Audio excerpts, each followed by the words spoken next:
you, Sean, for such a generous introduction. General, ladies and gentlemen, it's a real privilege to be here. I'm going to caveat my paper now. I got into Sydney at 6:30 yesterday morning, and I'm coming down with a cold, so be kind to me in the Q&A session. When I was kindly invited to speak at this conference on the subject of adaptation and learning across theatres, I must admit I struggled a little bit to think about how I might make my historical interest in this topic relevant to an audience that I can see is largely made up of serving practitioners or individuals who have served. But it actually struck me that this is a subject that militaries have been grappling with on a regular basis for a long time. As Professor Beckett's pointed out, the British Army's reticence perhaps to disseminate some of the lessons from its multifarious colonial wars in the late Victorian period is one example. In the Second World War, we might look at the experience of the 8th Army Desert Rats and the innovations they brought from North Africa to the 21st Army Group as an example of how lessons could be quite toxic, and that actually the inability to jettison some of these ingrained attitudes caused a number of problems. In more modern conflicts, I think the temporal dimension comes into play here. Broadly speaking, Britain's perceived prowess in counterinsurgency, I'm thinking here of Malaya, Kenya, Northern Ireland, to name but a few, actually led to a relative degree of smugness and complacency when counterinsurgency came to be applied in Iraq. You then, of course, have the more modern debates as to whether lessons were identified and whether expertise was transferred between Iraq and Afghanistan. You have tactical lessons learning facilitated by PJHQ as one way. You then have the establishment of a British coin centre as another. But I think the fact that questions are still asked as to whether the British Army did take much from its experiences in Iraq even speaks to the relevance, but also the very live nature of the debates around learning across theatres. So the important thing I want to put up front here first is that inter-theatre learning is not simply a case of cookie-cutter solutions that are applied to a situational dough that produce the exact same results time after time. And there are a number of frictions, there are a number of barriers associated with the movement of knowledge and expertise across theatres. And these can include the stickiness or the context-specific nature of knowledge, as well as organisational scepticism relating to not invented here syndrome and how many of us have come across that's not how we do things here. That absolutely applies to the British Army. In the First World War for the British Army, there are myriad attempts to try and circulate knowledge both in theatre but also between theatres as well. Sometimes these attempts paid off, sometimes they were subject to heavy adaptation, sometimes they were ignored, sometimes they were tried and subsequently failed. And I think the variety of outcomes here tells us something about the military's, and in this case the British Army's, learning process, as well as the nature of the military organisation itself. So what I want to put to you this morning is that a failure to apply experience across theatres, or conversely, the application of that experience and it not having the desired effect, should not be seen as a negative reflection on the Army's learning process. Should we really be surprised when people apply tried and tested methods and experiences, particularly when those lessons have proven successful in a different context? Now, as our favourite dead Prussian eloquently explained, if in warfare, and I don't mean Mick Cook, if in warfare a certain means turns out to be highly effective, it will be used again. It will be copied by others and become fashionable. And so, backed by experience, it passes into general use and is included in theory. And I think we need to revisit how we think about military learning. We need to reintegrate failures and frictions, as well as challenge what I see as the binary association that's emerged between learning and combat performance. So in terms of structure for this paper, I want to look at three areas. First is to kind of expand a bit on how we think about learning between theatres. Secondly, I want to use a case study to look at the transfer of lessons from the Western Front to Gallipoli. And the final case study will be the transfer of lessons the other way, from Gallipoli to the Western Front. And through this examination, my paper will suggest that while we need to understand theatres in their individual context, we also need to view them as part of a greater whole. And the paper will also argue that while this specific understanding is required, that actually it doesn't stop the inherently human act of applying hard-won lessons and experience because they've worked before. So before delving into the case study practicalities of this inter-theatre learning, I think it's important to explore the ways in which we can perhaps try and visualise this process. And for me, the most helpful way of looking at the sharing of knowledge is by drawing on ideas of webs or networks that have become a mainstay of imperial history. And I was really struck by Philip Rutherford's point about the network centricity of militaries, and I don't think this is a 21st century concern at all. Networks are really important. They get us to think about how sites relate to one another, and their connectedness, I think, enables us to look at some of the necessary foregrounding before we then overlay the process of learning on top. So for the British Army of the First World War, each of the military theatres had its own commander-in-chief, it had its own infrastructure, but it was the War Office in Whitehall that coordinated Britain's military theatres and Britain's military efforts. And I would put to you that there was a distinct pecking order when it came to theatres in terms of material and manpower. And as the principal theatre of operations, the Western Front was the one that came up top. And this theatre frequently called on the others for resources and expertise. And this is typified by Lancelot Kidgel, who was Chief of Staff to the British Expeditionary Force on the Western Front. His request to the War Office for additional artillery officers, he says, we're up against it here in a way that they are not and can never be in those countries. Even if it is necessary to retain divisions there, it's surely better that they should make the best of raw material in officers rather than we should have to do so. The priority after the Western Front, I think, was certainly Egypt, notably the territory around the Suez Canal. So in addition to the strategic significance of the canal, Egypt also acted as a key nodal point. It fed the Mediterranean and the Middle Eastern theatres, including Aden, Gallipoli, Mesopotamia, and Salonika. And it also provided quite significant administrative oversight to a number of those theatres, particularly Gallipoli and Salonika. So this pecking order, this hierarchy of theatres, I think has encouraged us towards some stovepipe thinking about each theatre, when actually we would do well, particularly in terms of strategy and logistics, to look at these theatres as a whole. Because events and actions in one theatre can have a really profound effect in another. And Guy Dornay, who was a staff officer who served in multiple theatres during this conflict, grasped the importance of these connections when he was lecturing to the UK Staff College after the war. And for him, I quote, "The Great War between the Central Powers of Europe and the rest of the civilized world ought to be dealt with as part of a whole, which should include the campaigns in the Dardanelles, Macedonia, in Mesopotamia and the Caucasus, in Arabia, Palestine and Syria." He went on, "Even so, the story would only be part of a greater whole, directly influenced by varying policies in the main theatre of war, by the shifting strategic views of statesmen, by sea power, and 100 other considerations." So Dornay's lecture here, the crux of which is this idea of the greater whole, I think supports the idea of viewing these theatres as part of a web or as part of a broader network. Yet while metaphors such as webs and networks enable us to visualise the connections between places, I think there's a really important duality here, and that's that webs are inherently fragile and networks are subject to blockages. Sources of strength often result in inherent weaknesses. The infrastructure that connected the British Army's disparate theatres, providing them with manpower, material, and the means to share knowledge were all incredibly vulnerable. Connections could be disrupted, they could take a long time to establish, and I think actually in many ways this ties into the essence of Patrick Porter's global village myth, that distance still matters, and that communications networks designed to link the world actually still remain very fallible.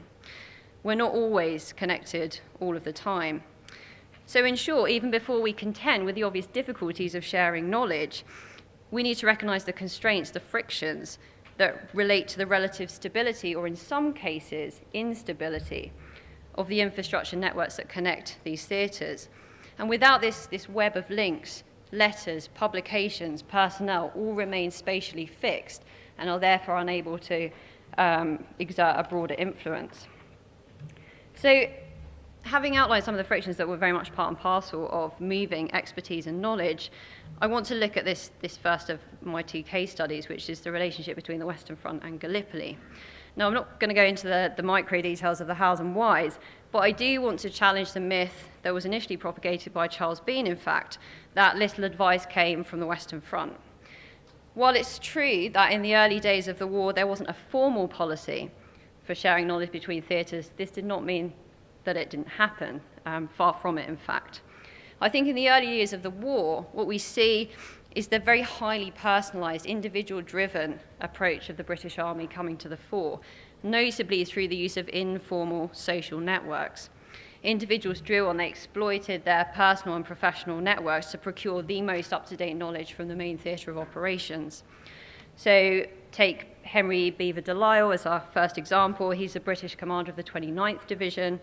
He kept in close contact with his former staff of the 1st Cavalry Division, who were still serving on the Western Front. He got inside knowledge on the latest machine gun tactics and fed that up to his chief, Ian Hamilton. We could also highlight William Birdwood, who at this time was commander of the Australian New Zealand Corps. He had a very well-established, high-powered social network.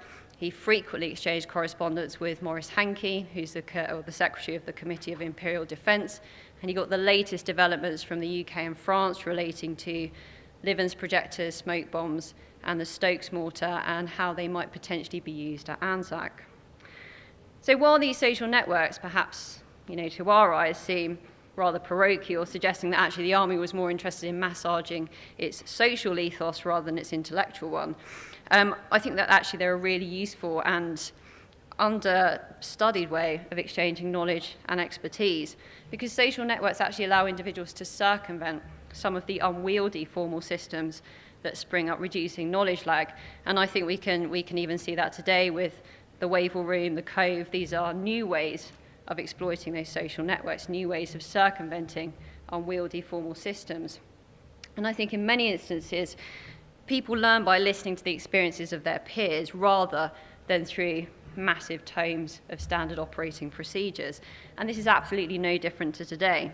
So one British platoon commander trying to glean information relating to the Helmand campaign recalled, and I quote, "Speaking to other colleagues who we went through Sandhurst with, an unofficial way of getting the TTPs that they use in the theatre, speaking to the mates who've just come back from Afghanistan, I tried to be a sponge off them and get as much information out of them unofficially, just to try and get my head around things."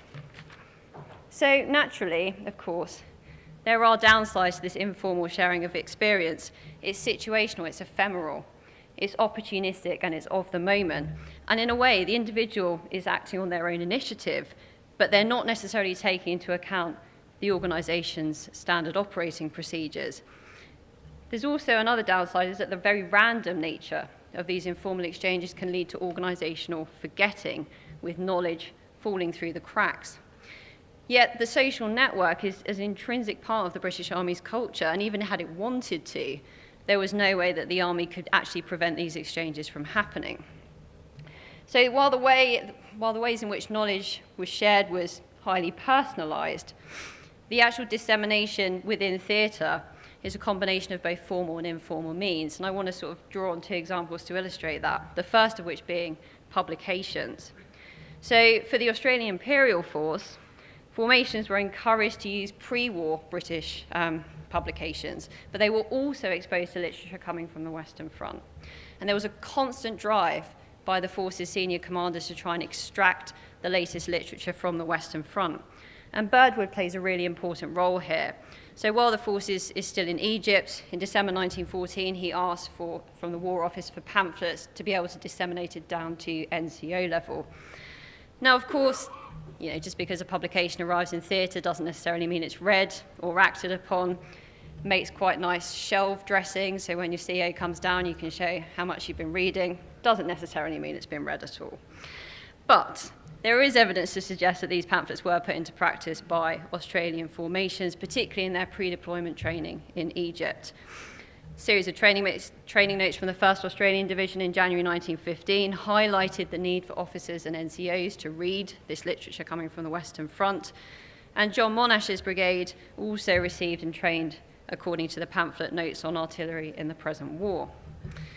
So although these publications found their way to Egypt and Gallipoli, the army as an institution was incredibly reticent when it came to enforcing this literature. And most of these publications came with the caveat of differences in methods and conditions. The War Office was very clear to point out to Birdwood that there's likely to be a considerable dissimilarity in conditions and methods between fighting on the Suez Canal and on the rivers Ain or the Lys. And in keeping with the Army's hands-off culture, I suggest that each force and sometimes each formation in that force was left to discern the value of this information for use in theatre. And I think this chimes really nicely with Professor Beckett's point about the kind of quite ad hoc lack of uniformity going on there.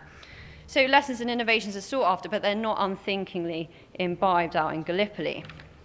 The second way of spreading knowledge is through individuals and then subsequently through a form of cascade training, so we'd know it as teach the teacher schemes.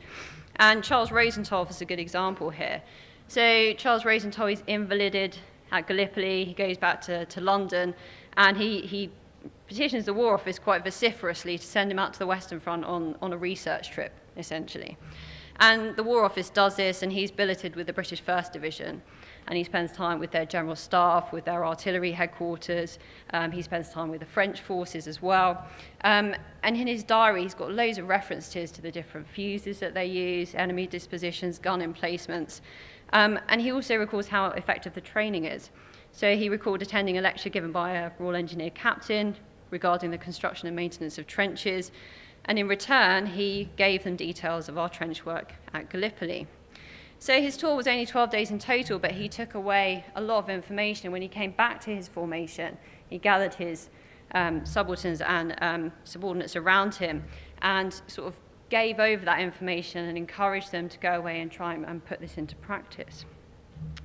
So through a variety of means and experiences, I'd say that best practice was disseminated to the Gallipoli theatre. Yet there were problems with this, and the most obvious was the question of relevance. So certain knowledge resists translation into circumstances that are foreign to its genesis. Knowledge can be localized, it can be temporal, it can sometimes only pertain to specific units. And this question of relevance was never far away from the minds of commanders and their staffs. So following his appointment to command 9th Corps, Julian Byng was criticised by Hamilton for his adherence to Western Front artillery principles. And Hamilton wrote, "Byng now declares he must have lots and lots of ammunition. All these fellows from France come here with this idea. Byng would like to have 4 days successive bombardment for an hour and then attack, and speaks of 1 high explosive shell per yard, as if they were shells we could pick up on the seashore." So for some commanders who arrived from France, it clearly took them a little bit of time for them to cut their coats according to their operational cloths. But there were ways of dealing with the issue of relevance.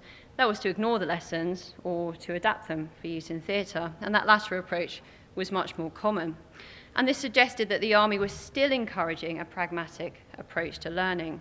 In fact, one subaltern in the 5th Highland Light Infantry recalled how through his unit's repeated study of the Western Front pamphlet Notes on Trench Warfare in France, we'd become permeated with the theory that where one's presence is revealed by a flare, safety from rifle or machine gun fire is only to be attained by lying down and remaining perfectly motionless. He went on. But familiarity breeds contempt, and as we gradually realised that the flares were much further to our front than we'd thought, the necessity for this uncomfortable performance became less and less obvious until we discarded it altogether. A micro-adaptation, perhaps, in contact. Allied to this question of relevance was the perceived stickiness of knowledge and experience, and this manifested itself in Gallipoli in the fear of trench-mindedness. Alec Godley, commander of the New Zealand and Australian Division, believed that the failure at Sari Bair was due to training in trench warfare, which had given all the idea that directly they came under shrapnel or shell fire, they must at once dig in. And this is picked up in the interwar period with one of the lessons learned reports on the Gallipoli campaign, which highlighted the failings of certain senior commanders, notably Stopford, and their absence of initiative and their readiness to relapse into a defensive role at the first sign of opposition. But should we be surprised that commanders and formations at Gallipoli were grasping for potential and sometimes proven solutions to the problems being faced? Probably not. Should we be surprised when such solutions didn't always work? And perhaps there's a broader question allied to that. Can we always ascribe operational effects to specific TTPs? Again, probably not. Does this all suggest that the commanders in the British Army at large were unthinking or stupid in attempting to apply techniques which had proven successful elsewhere? No. But what this does all illustrate, I think, is the potency of experience, particularly when it emanates from a major theatre of operations. It also reveals the dangers of experience and the need to treat such experiences with caution. The Army's pre-war approach was principles-based, with the prioritisation of the individual and the local. And it was very much up to each force and theatre to work out what best suited it. But this didn't always mean that it would work in contact. Turning now to the process of in-theatre learning the other way, so the reverse lessons learned process from Gallipoli back to the Western Front, this was treated with a degree of scepticism. And I don't think this is anything new, because lessons from the British Army's myriad colonial campaigns very rarely found themselves diffused across the entire organisation. And this was for a number of reasons, one of which was scepticism. And we see similar attitudes towards those formations that served out in Gallipoli. When these first formations arrived on the Western Front, eyebrows were raised over their fighting quality, despite the fact that many, particularly those in the Australian Imperial Force, were relatively hot-housed before their departure, subject to pre-deployment training. However, such training can only go so far, can't it? And I think we've seen this in the contemporary operating environment. PDT is constrained by finite resources as well as time, and attempting to train for everything is simply impossible. So in the case of the AIF, attempts were made to train troops to, I'd suggest, a limited level of proficiency across the board, effectively turning them into jacks of all trades but masters of none, which often led to quite critical effects when faced with tasks or situations with which they only had partial familiarity. And in many cases, the theory, in fact, is very different in practice. So when these Australian formations are arriving on the Western Front, they're surprised that the trenches were nothing like the ones that had been advertised in the training pamphlets. And despite attempts at PDT, there's scepticism over the efficacy of these newcomers. So in July 1916, Douglas Haig, commander of the British Expeditionary Force, commented on the poor performance of one corps, the 8th Corps, noting that the majority of the officers are amateurs in hard fighting, and some think they know much more than they do of this kind of warfare simply because they've been at Gallipoli. Recent scholarship, I suggest, has continued to support the idea that beyond gaining valuable combat experience at Gallipoli, little in the way of long-lasting military adaptation and learning took place. Now, I have a problem, I think, with this kind of contention, because in a way it's encouraging us to think about learning and adaptation in a particular way, and that's one of continuous improvement. Was it the case that formations learned nothing, failing to adapt, or did they simply apply such lessons in the wrong context? And I don't think we necessarily ask that latter question enough, because context is everything. And it comes back to a point that I made a little bit earlier, that tried and tested methods would always be used, or at least attempted, when faced with a new situation. The corollary of this, of course, being that the potency of past experience does have critical effects. So was any of the experience gained at Gallipoli actually useful? Yes and no. I think at the tactical level there are examples to suggest that the methods used at Gallipoli were applied on the Western Front with some degree of success.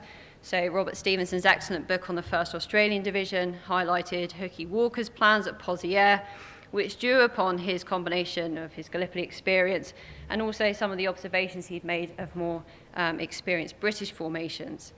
At Gallipoli, Walker had reduced the assault distance for his troops at Lone Pine, and the necessity of doing so in France was reconfirmed. He'd also made the decision to attack from an unexpected direction, or at least not the same one used in previous failed attacks. And again, this is most likely influenced by his experiences during the August offensive. While less obvious, perhaps, and I don't want to say glamorous, so I won't, the leavening of experience provided by the Gallipoli campaign should not be taken for granted. Neither should the engendering of a certain mentality that focused around the requirement to improvise and adapt. This ethos or the culture of a formation in the promotion of adaptation, I would suggest, is often more important than the adaptations themselves. Yet, as humans, as meaning seekers, we're always focusing on the latter rather than the former. And I would put to you that Gallipoli, for all of its myriad strategic and operational faults. It required formations and individuals to improvise and adapt for a widely different set of circumstances, which did have some value when they found themselves on the Western Front. So examining this reverse flow of lessons, I think throws up three important aspects. First of which, and something I'm conscious I've banged on about, is the potency of previous experience. How an organisation deals with previous or new experiences, I think actually tells us a lot about it as an institution. It also underlines the importance of human agency to the learning process. And when the AIF arrived in its two tranches on the Western Front, it initially drew on its Gallipoli and Egypt experiences, and we see this with Walker. But this experience soon melded into that gained on the Western Front, which is evident in the training, I think, by John Monash of the 3rd Australian Division. Secondly, learning is as much about failure as it is about success, and incorrect lessons may be identified and applied. The problem with learning in wartime, of course, is that failure can lead to significant casualties. And finally, the context piece, the all-important piece. Experience and knowledge can be understood or interpreted in different ways by different individuals or groups, and it can be put into ways or used in ways that was not originally intended either. And as part of this context piece, I don't think we can overlook individuals' natural tendency to use previous experiences as anchors, as fixed points of reference. And I think it's here that we see something of a paradox emerging, that the physical movement of individuals and formations across these theatres was simultaneously accompanied by a certain degree of fixity, that their ideas were sometimes anchored in another time and place, and often with quite painful effects. And such responses, I think, resonate with ideas of homing and regrounding, where in leaving a place, individuals carry parts of it with them, and then they reassemble it when they get into a new environment.